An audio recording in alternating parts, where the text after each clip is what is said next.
The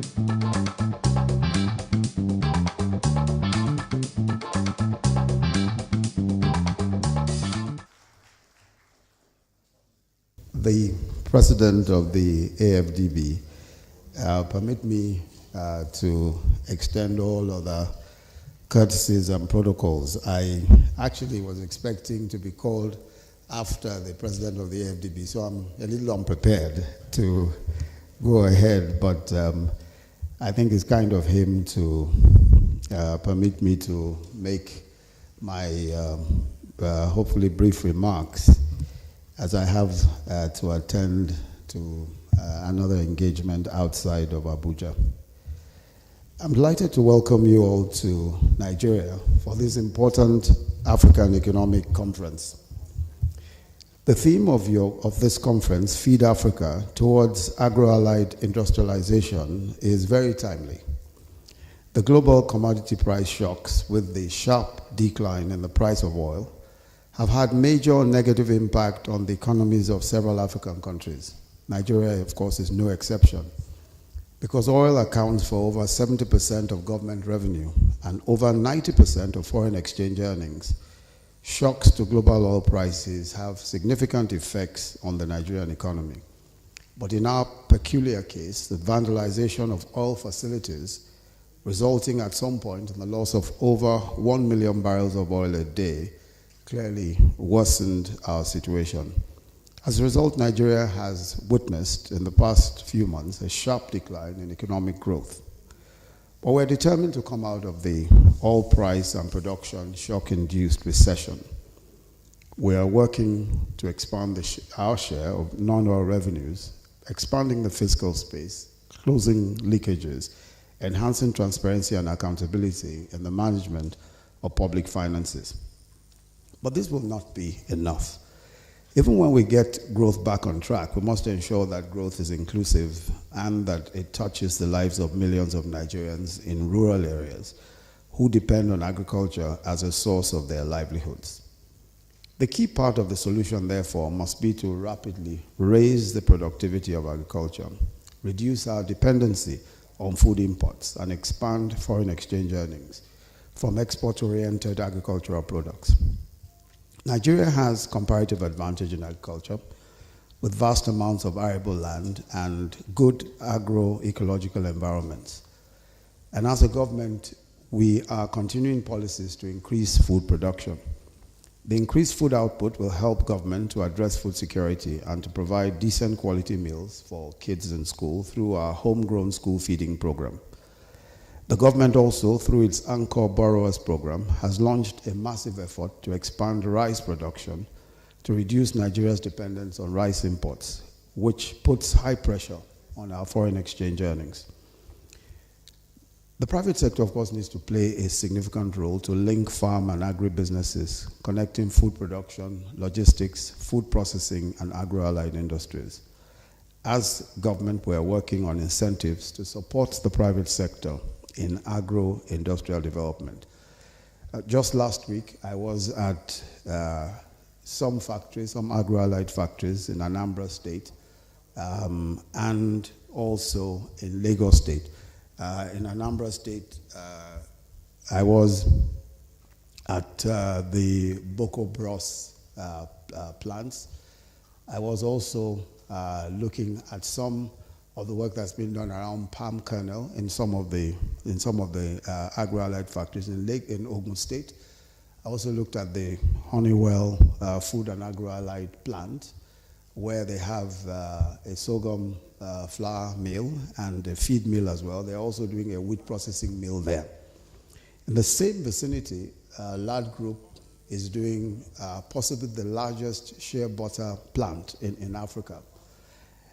But I'll just talk a bit about just one example of some of the issues around the agro-allied type industries that we have seen and what exactly is happening in some of them. In about an hour from now, I'll be going to Kano State to visit the Sonny Dangote tomato paste factory, which is one of those private sector agro-allied efforts that we're trying to support.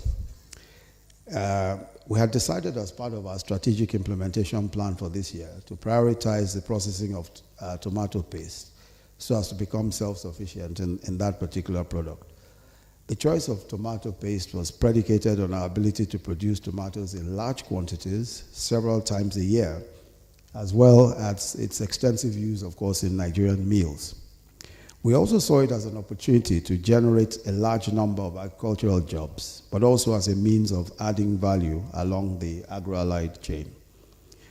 But we found, and which speaks to the importance of this conference, is that there are many factors that affect our national aspirations in this area. Some of these issues start at the farm, such as the need to plant the appropriate quality of the fruit to be used for processing. Now, this, of course, meant drawing on research, but also ensuring that the right seeds are available to farmers and at the right time, and also that fertilizers are available and also at the right time. And of course, this past year, no one factored in tuta absoluta. In fact, I didn't even know that such a thing existed until it struck the tomato plants. Of course, all our huge expectations around the harvest of that particular crop.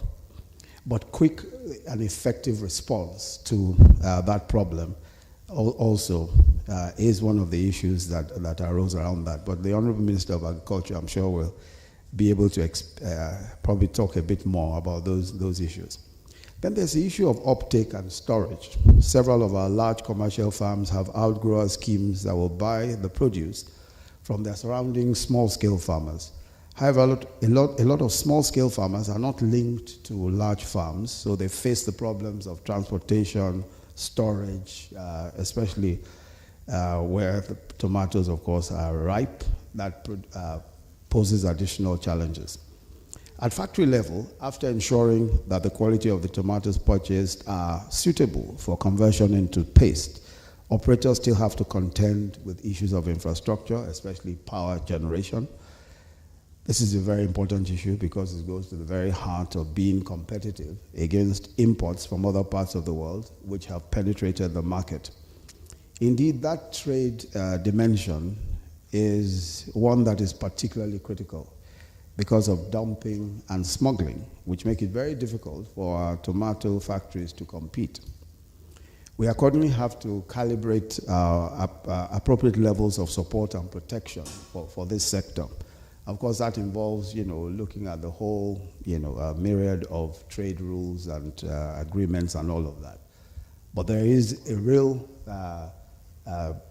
danger that even with the best efforts, with production and all of that, the tomato industry may not be competitive against imports and dumping and the fair amount of smuggling that's going on. So these are some of the issues, of course, that we have to deal with.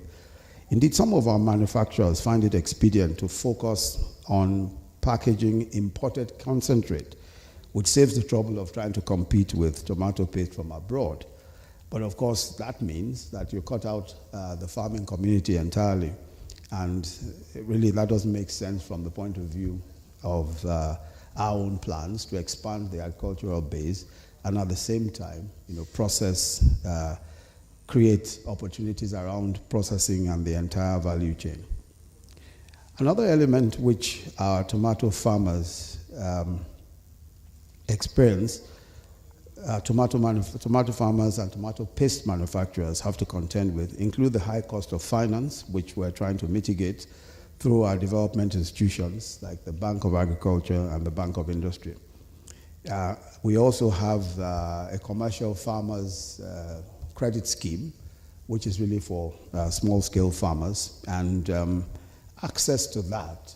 We've been trying to expand the possibilities of access to that.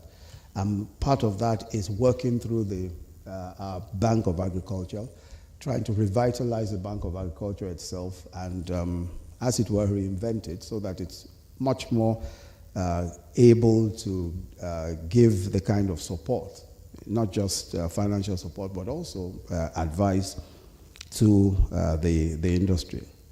I've outlined some of these issues in order to give a flavor of some of the issues that we're dealing with in just one agro-allied sector alone, and I expect, hopefully that the outcome of your discussions will throw more light and give policy prescriptions on some of these issues.